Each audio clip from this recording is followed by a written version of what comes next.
Lawyer అవ్వాలంటే ప్రతి year law set exam notification అయితే వస్తూ ఉంటుంది. సో మన తెలంగాణలో అయితే టీఎస్ లా సెట్ అండ్ ఆంధ్రప్రదేశ్లో వచ్చేసరికి ఏపీ లా సెట్ ప్రతి ఇయర్ నోటిఫికేషన్ వస్తూ ఉంటుంది. సో దానిలో అప్లై చేసుకోవాలి మనం ఫస్ట్. మీరు ఒకవేళ ఇంటర్మీడియట్ కంప్లీట్ చేసినా ఆర్ ఇప్పుడు కంప్లీట్ చేసినా ఎప్పుడైనా ముందే కంప్లీట్ చేసినా BA LLB 5 years or BCom LLB 5 ఇయర్స్కి అప్లై చేసుకోవచ్చు.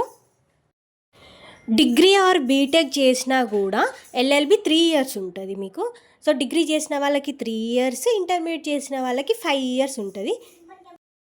సో బీఏ ఎల్ఎల్బి ఆర్ ఎల్ఎల్బికి అయితే ఏజ్ లిమిట్ అంటూ ఏం లేదు.